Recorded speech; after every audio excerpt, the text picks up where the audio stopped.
Hello, my dear students. How are you all? I hope that you are happy, healthy, and fantastic. You are welcome to Symbolic Education. Symbolic Education में आपका स्वागत है। Dear students, आज इस class में हम आपके 10th class की इंग्लिश की बुक फर्स्ट फ्लैट के पोएम नंबर 9 को स्टडी करने जा रहे हैं, जिसका नाम है the tale of custard the dragon.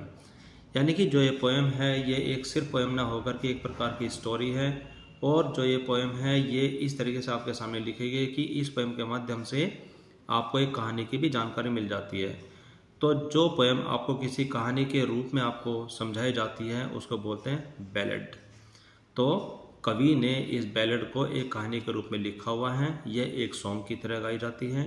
तो आज की जो ये पोएम है ये काफ़ी मज़ेदार है, जिसमें एक ड्रैगन के बारे में बताया गया है और जिसका नाम कस्टर्ड रखा हुआ है, उसकी एक कहानी है। साथ साथ उसके कुछ और भी साथी हैं और उनकी एक मालकिन भी है जिसका नाम है बेलिंडा। तो आइए शुरू करते और देखते हैं कि इस पोएम के अंदर और क्या क्या बातें बताई है। और आप ये देखेंगे कि जो ये पोएम है ये पूरी हास्यप्रद पोएम है, ये बहुत ही मजाकिया पोएम है और पूरी तरीके से हास्य व्यंग्यात्मक ये पोएम है, जिसके ऊपर हर बात पर एक हास्य व्यंग्य आपके सामने नजर आएगा। तो आइए शुरू करते हैं। तो शुरू करने से पहले सबसे पहले आपके सामने जो ये बॉक्स है इसके अंदर क्या बातें बताई गई हैं, जिससे कि आपको इस पोएम का एक अनुमान लग जाता है। तो देखते हैं इसके अंदर क्या लिखा हुआ है।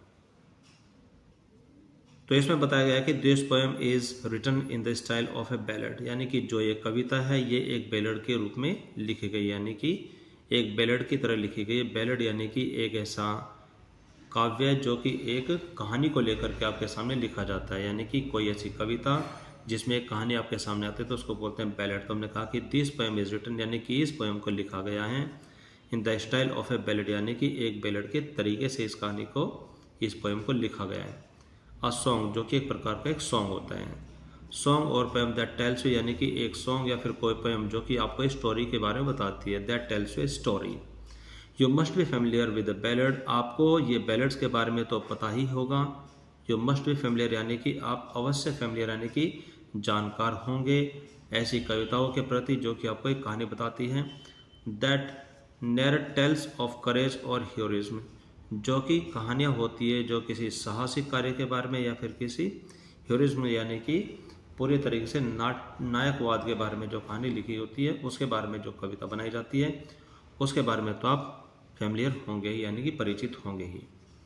This poem is a humorous ballad close to a parody. This poem is a humorous ballad, यह एक हास्यपद बैलेड है, यानी कि हास्यपद कहानी नुमा एक काव्य है। क्लोज टू पैरोडी, जो कि पूर्ण रूप से हास्य व्यंग्यात्मक है, यानी कि यहाँ पर जो हास्य से भरा हुआ जो व्यंग्य होता है उसको बोलते हैं पैरोडी। आगे इसमें लिखा है कि रीड इट अलाउड, यानी कि इसको आप ऊंचे स्वर में पढ़े, यानी कि जोर जोर से आप इसको पढ़ें। Paying attention to the rhythm, यानी कि इसकी सुर लय ताल पर ध्यान देते हुए। तो इस बॉक्स में जो डिटेल हमने पढ़ी इससे हमें अनुमान लग जाता है कि जो ये पोएम है ये एक कहानी के रूप में है। तो आइए अब हम शुरू करते हैं इसके अंदर और क्या क्या बातें आपको बताई गई है। सो स्टूडेंट्स, आइए शुरू करते हुए लेते हैं इसका स्टैंडर्ड नंबर फर्स्ट, जिसके अंदर आपको बताया गया है कि Belinda lived in a little white house, यानी कि जो बेलिंडा यानी कि यहाँ की जो घर की जो मालकिन है उसका नाम है बेलिंडा। बेलिंडा रहती थी इन ए लिटिल वाइट हाउस, यानी कि एक छोटे से सफ़ेद रंग के घर में वो रहती थी। With a little black kitten, यानी कि उसके पास एक बिल्ली का बच्चा था जो कि काले रंग का था, यानी कि काले रंग के बिलोटे के साथ वो रहती थी। And a little grey mouse, और उसके पास एक चूहा भी था जो कि एक स्लेटी रंग का था, वो भी एक छोटा सा चूहा था। साथ साथ उसके पास एक डॉग भी था जो कि पीले रंग का था, वह भी एक छोटा सा पीले रंग का डॉग था। And a little yellow dog and a little red wagon, और उसके पास एक छोटी सी गाड़ी थी जो कि लाल कलर की थी। यहाँ पर वैगन का मतलब होता है एक गाड़ी, यानी कि उस घर के अंदर उसके पास एक काले रंग का बिलोटा था, एक स्लेटी रंग का एक चूहा था और एक पीले रंग का एक कुत्ता था और एक लाल रंग की एक गाड़ी थी, यानी कि सारी चीज़ें छोटी छोटी थी। और साथ साथ उसके पास एक छोटा सा एक पेट ड्रैगन भी था, यानी कि वह अपने पास एक ड्रैगन को भी रखती थी जो कि छोटा और असली और सच्चा ड्रैगन था। तो इसमें जो वर्ड आप ये देख रहे हैं रीलियो ट्रीलियो, यानी कि ये कोई रियल वर्ड नहीं है, ये इस कवि ने इस कविता में मैच करने के लिए उनके साउंड यानी कि उनके सुर लय ताल को इनसे मैच करने के लिए रियल को रीलियो बना दिया है एंड ट्रू को ट्रूलियो बना दिया है। तो इसमें कहा कि एंड रीलियो ट्रूलियो लिटिल पेट ड्रैगन, यानी कि एक सच्चा छोटा और एक असली पेट ड्रैगन भी उसके पास था, यानी कि किसके पास था? बेलिंडा के पास था। अब हम देखते हैं इसमें अगले स्टेंजा में क्या लिखा हुआ है। अगले स्टेंजा में लिखा हुआ है कि now the name of the little black kitten was ink and the little grey mouse she called him blink. यानी कि इसमें लिखा हुआ है कि जो वो छोटा जो बिल्ली का जो बच्चा था उसका नाम इंक था, यानी कि उसको बेलिंडा ने इंक का नाम रखा हुआ था। Now the name of the little black kitten was ink, यानी कि जो छोटा ब्लैक किटन था, यानी कि जो बिल्ली का जो बच्चा था उसका नाम इंक था। And the little grey mouse she called him blink, और जो छोटा उसका स्लेटी कलर का जो ये चूहा था उसको वो ब्लिंक कहकर पुकारते थे, यानी कि उसका नाम ब्लिंक था। और आगे इसमें लिखा है कि and the little yellow dog was sharp as mustard, और जो उसका छोटा सा पीले रंग का जो कुत्ता था वह सरसों की तरह बहुत ही ज़्यादा चमकदार था, यानी कि जो सरसों होती है वो बहुत ज़्यादा चमकदार होते, पीले रंग के होते, तो उसी तरीके से बहुत ही ज़्यादा शार्प था, बहुत ही ज़्यादा चमकदार था सरसों की तरह। आगे इसमें लिखा है कि बट द ड्रैगन, लेकिन जो उसका ड्रैगन था वाज खावर्ड, वह एक डरपोक ड्रैगन था, यानी कि वह टिमिड था, वो कायर था, वह एक डरपोक ड्रैगन था। शी कॉल्ड हिम कस्टर्ड, जिसको वो कस्टर्ड कह करके पुकारती थी। आगे इसमें लिखा है कि custard the dragon had big sharp teeth, कि जो ड्रैगन था जिसका नाम बेलिंडा ने कस्टर्ड रखा हुआ है, हैड बिग शार्प टीथ, उसके बड़े बड़े नुकीले दांत थे, बड़े बड़े लंबे लंबे बहुत ही शार्प तेज तरार दांत थे उसके। And spikes on top of him, और उसके ऊपर बड़े बड़े नुकीले कांटे थे, यहाँ पर स्पाइक्स का मतलब होता है कांटे। एंड स्केल्स अंडरनीथ, और उसके नीचे एकदम कड़क चमड़ी थी, यानी कि एकदम सख्त कड़क उसकी त्वचा थी। माउथ लाइक फायर प्लेस, और जो उसका माउथ था वो पूरी तरीके से गर्म था, जैसे कोई भट्टी हो, जैसे कोई अंगीठी हो। चिमनी फॉर ए नोज, और जो उसकी नाक थी वो बिल्कुल चिमनी के समान थी, यानी कि बहुत ही ज़्यादा गर्म वो भी थी। उसके बाद इसमें लिखा है कि एनरीलियो एंड ट्रीलियो डेगर ऑनिस्टो, और जो उसके पैर थे उसके ऊपर बिल्कुल कटारे बनी हुई थी, यानी कि खंजर की तरह, बड़े बड़े चाकुओं की तरह वहाँ पर कटारे बनी हुई थी। तो ये सारे जो डिस्क्रिप्शन है ये उसके ड्रैगन के बारे में हैं, कि उसके बड़े बड़े दांत थे, उसके ऊपर बड़े बड़े कांटे थे, और जो उसकी निचली जो त्वचा थी वो बहुत ही सख्त, बिल्कुल हार्ड उसकी त्वचा थी, और जो उसका मुंह था वो चूल्हे अंगीठी की तरह, एक भट्टी की तरह पूरी तरह से गर्म था, और जो उसकी नाक थी वो चिमनी के समान थी, और उसके पैरों में बड़ी बड़ी कटारें थी। आगे इसमें लिखा है कि Belinda was brave as barrel full of fears, यानी कि जो बेलिंडा थी वो बहुत ही ज़्यादा ब्रेव थी, जैसे कि वो पूरी तरह से एक निडर व्यक्ति की तरह तैयार थी, यानी कि उसके अंदर किसी भी प्रकार का डर नहीं था। As barrel full of bears का मतलब होता है पूरी तरीके से निडर व्यक्ति को a barrel full of bears कहा जाता है। And Ink and Blink chase the lion down the stairs, और जो उसमें बिल्ली का बच्चा था और जो ब्लिंक था, जो वो चूहा था, वह शेर का पीछा करते थे डाउन द स्टेयर, यानी कि सीढ़ियों के नीचे तक वह शेर का पीछा करते करते नीचे तक आ जाते थे। मस्टर्ड, और जो उसका कुत्ता था जिसका नाम मस्टर्ड था, was as brave as tiger in rage, वह इतना बहादुर था जैसे कि कोई टाइगर क्रोध से भरा हुआ रहता है, जिस टाइगर को बहुत ज़्यादा गुस्सा आता है वो उतना बहादुर था। बट लेकिन custard cried for a nice safe case, लेकिन जो वो उसका कस्टर्ड था, जो वो ड्रैगन था, वो हमेशा एक सुरक्षित स्थान, सुरक्षित यानी कि अपने आप को सुरक्षित, यानी कि पूरा डरपोक वो भीरू था, जिसको हमेशा एक सेफ एरिया उसको चाहिए था, यानी कि अपने लिए वो सुरक्षित स्थान की हमेशा तलाश करता था। तो यहाँ से हमें पता चलता है कि सिर्फ कस्टर्ड को छोड़ करके बाकी जो जानवर थे बड़े बहादुर थे, लेकिन जो कस्टर्ड था वो डरपोक था, उसे हमेशा एक सुरक्षित स्थान की हमेशा तलाश रहती थी, इसीलिए वह एक सुरक्षित स्थान, यानी कि उसके लिए सुरक्षित स्थान जो था उसका सेफ पिंजरा था, यानी कि सुरक्षित पिंजरा था, जिसके लिए वो हमेशा रोता रहता था। और आगे पोएम कहती है कि बेलिंडा टिकल्ड हिम, और जो बेलिंडा है वह अपने कस्टर्ड को यानी कि ड्रैगन को गुदगुदाती थी, यानी कि उसको गुदगुदी करती थी। She tickled him and merciful, और उसको बड़ी निर्दयता से उसको गुदगुदी करती थी, यानी कि वो चाहती थी कि वो भी बाकी जानवरों की तरह बहादुर बने। इंक ब्लिंक एंड मस्टर्ड, यानी कि जो उसके बिल्ली के बच्चा, जो चूहा और जो कुत्ता था, वे सब मिलकर के दे रूडली कॉल्ड हिम परसिविल, वे सब मिलकर के उस ड्रैगन को बहुत ही रूडली यानी कि असभ्यता से, यानी कि बहुत ही बुरे तरीके से परसिविल कहते थे, यानी कि उसको चिढ़ाते थे, जिससे कि वो भी उनकी तरह बहादुर बने। They all set laughing in the little red wagon, और वे सभी मिलकर के उस लाल रंग की गाड़ी में बैठते थे। And laughing at realio trulio cowardly dragon, और वह उस सच्चे और सचमुच के लेकिन डरपोक उस ड्रैगन के ऊपर वो बड़ा हंसते थे। यानी इसमें यह बताया गया है कि बेलिंडा अपने ड्रैगन को बड़ी गुदगुदी करती थी, वो बहुत ही ज़्यादा निर्दयता से उसको गुदगुदी करती थी ताकि वो भी बाकी की तरह बहादुर बने, और जो उसके बाकी के जो जानवर थे, जो चूहा था, बिल्ली का बच्चा था और जो कुत्ता था, वो उसे रूडली बहुत ही बुरी तरीके से उसको परसिल कह करके पुकारते थे, और वो अपने लाल रंग की गाड़ी में बैठ करके उस डरपोक और जो वो भीरू जो ड्रैगन था, जो टिमिड था, उसके ऊपर वो बड़ा हंसते थे। आगे इसमें लिखा है कि Belinda giggle till she shook the house, यानी कि बेलिंडा बहुत ही ज़ोर ज़ोर से हंसती थी। वह इतनी ज़ोर ज़ोर से हंसती थी कि जब तक कि उसका पूरा जो घर है वो हिल नहीं जाता था। एंड ब्लिंक सेड वी, और जो ब्लिंक था वो कहता था oh which is giggling for a mouse, कि हम में से कौन सा है जो चूहे के लिए इतना ज़ोर ज़ोर से हंस रहा है। इंक एंड मस्टर्ड, और जो उसमें इंक एंड मस्टर्ड था, रूडली आस्क्ड हिज एज, और वे दोनों मिल करके उस ड्रैगन की उम्र को पूछा करते थे। When Custard cried for a nice safe cage, और जब जो कस्टर्ड था वह अपने सुरक्षित स्थान के लिए यानी कि सुरक्षित पिंजरे के लिए वो रोया करता था, तो वे सब मिल करके उसकी उम्र के बारे में उससे पूछा करते थे। यानी कि वे उसके ऊपर बहुत ही मजाक करके उसके ऊपर बहुत ही व्यंग्यात्मक तरीके से बोला करते थे कि तुम्हारी उम्र क्या है।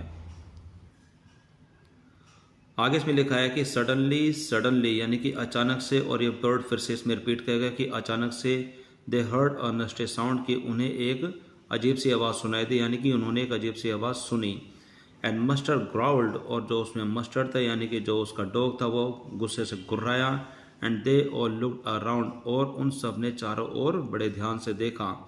मियाओ क्राइड इंक, और जो बिल्ली का बच्चा था उसने मियाओ करके शोर मचाया। एंड ओह क्राइड बेलिंडा, और बेलिंडा ने कहा oh, for there was a pirate climbing on the window, और उन्होंने देखा कि वहाँ पर एक समुद्री डाकू है जो कि खिड़की की तरफ से वो चढ़ रहा था। यहाँ पर विंडो को यहाँ पर उन्होंने विंडा लिखा हुआ है, जिससे कि यहाँ पर इस कविता का जो साउंड है, जो उसके रिदम है, वो मैच हो जाए। बेलिंडा से यहाँ पर विंडो को मैच करते हुए यहाँ पर लिखा है विंडा, लेकिन ये विंडो है।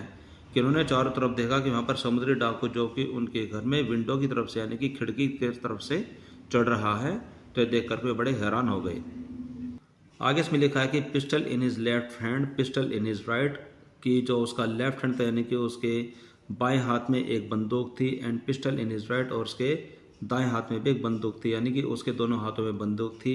And he had in his teeth a Cutlass bright, और उसने अपने दांतों से एक चमकीली कटार को पकड़े हुए था, यानी कि ही हैड उसने पकड़े हुए था, इन हिज टीथ अपने दांतों में, एक कटलेस ब्राइट एक चमकीली तलवार को यानी कि चमकीली कटार को अपने दांतों से भी पकड़े हुए था। हिज बियर्ड वॉज ब्लैक, उसकी दाढ़ी काले रंग की थी। एंड लेग वॉज वुड, और उसका जो पैर था वो एक लकड़ी के जैसा था। इट वॉज क्लियर दैट, यानी कि यह पूरी तरीके से स्पष्ट था, इससे पता चलता था that pirate meet no good, यानी कि जो समुद्री डाकू था वह एक अच्छा आदमी नहीं था, उसके इरादे अच्छे नहीं थे। यानी कि पायरेट मीट नो गुड, यानी कि जो समुद्री डाकू था वह अच्छा व्यक्ति नहीं था।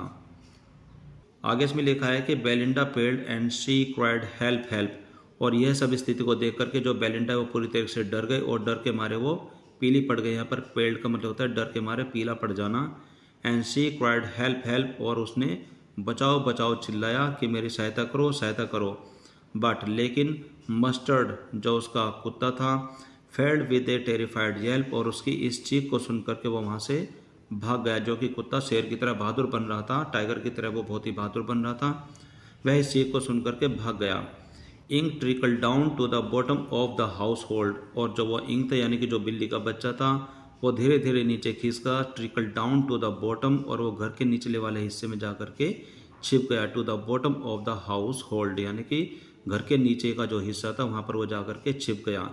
एंड लिटिल माउस, और जो उसका छोटा प्यारा जो स्लेटी कलर का जो चूहा था वो ब्लिंक स्ट्रेटेजिकली माउस होल्ड, और वह भी धीरे धीरे रणनीति करते हुए यानी कि बहुत ही चुपचाप से वह नीचे नीचे जा करके अपने चूहे के बिल में जा करके वो भी छिप गए, यानी कि सभी जानवर वहाँ से भाग गए।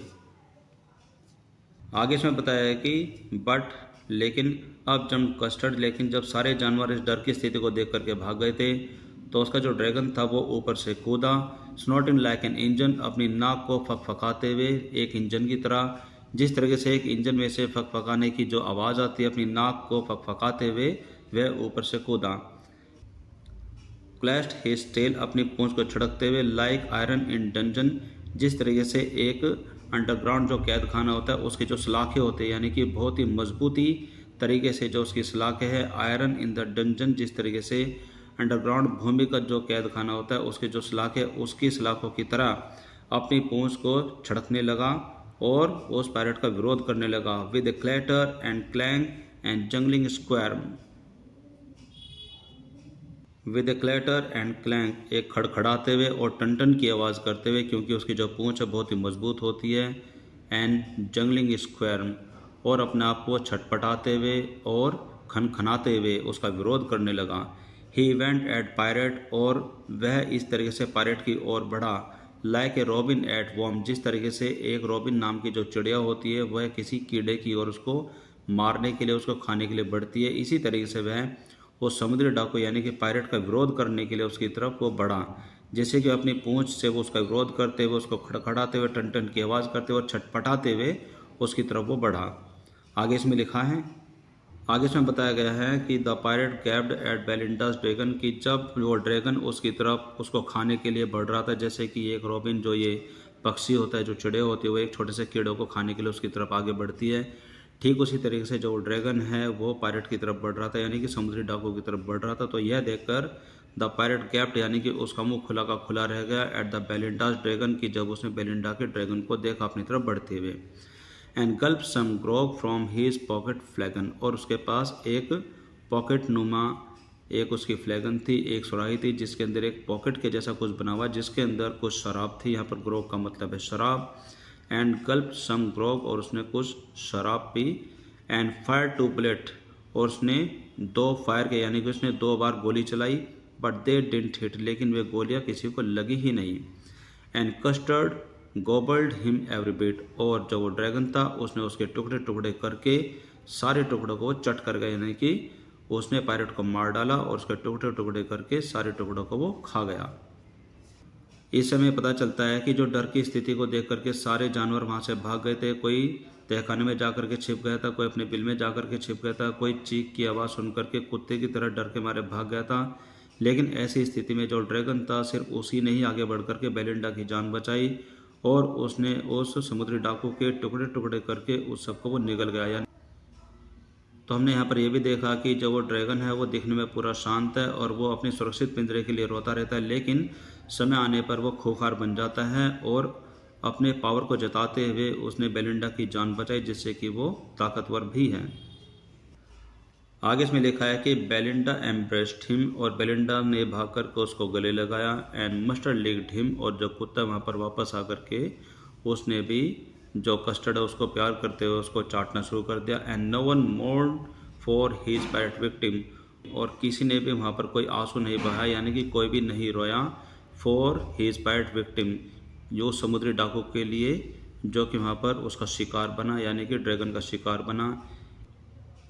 Ink and Blink in glee did gyrate around the dragon, और उसी स्थिति के बाद में, यानी कि जब उसने उस समुद्री डाकू को मार डाला और उसको खा गया, उसके बाद जो इंक है, जो ब्लिंक यानी कि चूहा है, और जो बिल्ली का बच्चा है, वो बड़ी खुशी से झूमते हुए चक्कर लगाने लगे, यानी कि चारों ओर घूमने लगे, यानी कि इन गिली का मतलब होता है खुशी से। डेड गायरेड, चक्कर लगाने लगे अराउंड द ड्रैगन, और ड्रैगन के चारों ओर। दैट एट द पायरेट, जिसने उस पायरेट को खा लिया था, यानी कि जिसने उस पायरेट का अंत कर दिया था। आगे इसमें लिखा है कि but presently up spoke little dog mustard, लेकिन अब प्रेजेंट में, यानी कि जब सारी बातें शांत हो गई थी, तो उसके बाद लिटिल डॉग यानी कि जो छोटा कुत्ता है मस्टर्ड, वह बोला। वह क्या बोला? I would have been twice as brave, मैं 2 गुना ज़्यादा बहादुर होता। If I had not been flustered, कि अगर मैं घबराया नहीं होता तो मैं ड्रैगन से 2 गुना ज़्यादा बहादुर होता। And up spoke in and up spoke blink, और उसके साथ साथ जो वो चूहा है और जो बिल्ली का बच्चा है वो भी अपने आप की बड़ाई करते हुए बोले कि we would have been 3 times as brave, लेकिन हम 3 गुना ज़्यादा बहादुर होते, जैसा कि हमें लगता है कि अगर हम नहीं वहाँ से भागते तो हम भी 3 गुना ज़्यादा बहादुर होते। And Custard said I quite agree, और उनकी बातों में हाँ में हाँ मिलाते हुए जो वो ड्रैगन था उसने कहा कि ये मैं पूरी तरीके से सहमत हूँ, मैं पूर्ण रूप से सहमत हूँ। That everybody is braver than me, क्योंकि यहाँ पर हर कोई मुझसे कहीं ज़्यादा बहादुर है, मैं पूरी तरीके से सहमत हूँ। उसने किसी का कोई विरोध नहीं किया। आगे इसमें लिखा है कि Belinda still lives in her little white house, और इतना होने के बाद भी बेलिंडा अब भी उसी घर में, अपने उसी सफ़ेद घर में अपने सभी उन पशु मित्रों के साथ रहती है। With her little black kitten, कि अपने उस काले बिल्ली के बच्चे के साथ, and with her grey mouse, और अपने स्लेटी रंग के चूहे के साथ वो अब भी उस घर के अंदर रहती है। And her little yellow dog, और अपने उसी कुत्ते के साथ वो रहती है। And her little red wagon, और अपनी उसी लाल रंग की गाड़ी के साथ वो अब भी उस घर के अंदर रहती है। And her realio trulio little pet dragon, और उसका जो सच्चा और जो सचमुच का जो वो छोटा जो ड्रैगन था उसके साथ सब मिलकर के अब भी उसी घर में रहते हैं। आगे इसमें लिखा है कि Belinda as brave as barrel full of bears, की जो बेलिंडा है वो इतनी बहादुर है जैसे कि एक निडर व्यक्ति होता है। लेकिन यहाँ पर साथ साथ ये भी बताया गया कि ऐसी स्थिति के बाद भी जो बेलिंडा पूरी तरीके से वो बहादुर है, वो इतनी ज़्यादा बहादुर है जैसे कि एक निडर व्यक्ति होता है। यहाँ पर बैरल फुल ऑफ बियर्स का मतलब एक निडर व्यक्ति के लिए लिखा गया है। And Ink and Blink chased lions down the stair, और फिर से जो पहला स्टेंजा उसको रिपीट करते हुए जो हमारे कवि है वो कहते हैं कि जो चूहा है और जो वो बिल्ली का जो बच्चा है, chase lion down the stairs, और वो अब भी शेर का पीछा करते हैं नीचे स्टेयर्स तक, वो नीचे आकर के शेर का पीछा वो करते हैं। Mustard is brave as a tiger in rage, और जो वो कुत्ता है जिसका नाम मस्टर्ड रखा है वो अब भी टाइगर के जैसा बहादुर है, जैसे कि एक टाइगर बहुत ज़्यादा गुस्से में रहता है। But Custard keeps crying for a nice safe cage. अब यहाँ पर जो हमारी कवि है वह उस ड्रैगन की पहली वाली स्थिति को रिपीट करते हुए यहाँ पर कहते हैं कि जो ड्रैगन है वो हमेशा रोता रहता है एक सुरक्षित स्थान के लिए। उसके लिए सुरक्षित स्थान है उसका सुरक्षित पिंजरा। वह हमेशा अपने पिंजरे के लिए रोता रहता है कि उसको अपना पिंजरा ही चाहिए।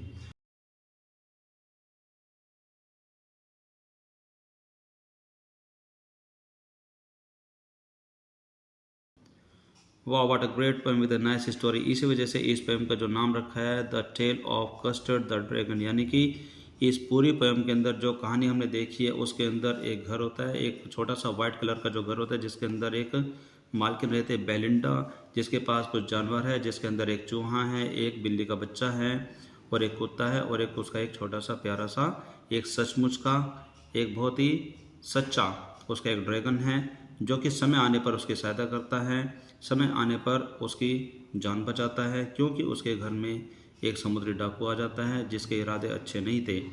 ऐसी स्थिति को देख करके जो चूहा है, जो बिल्ली है और जो उसका जो कुत्ता है वो सारे वहाँ से भाग गए थे।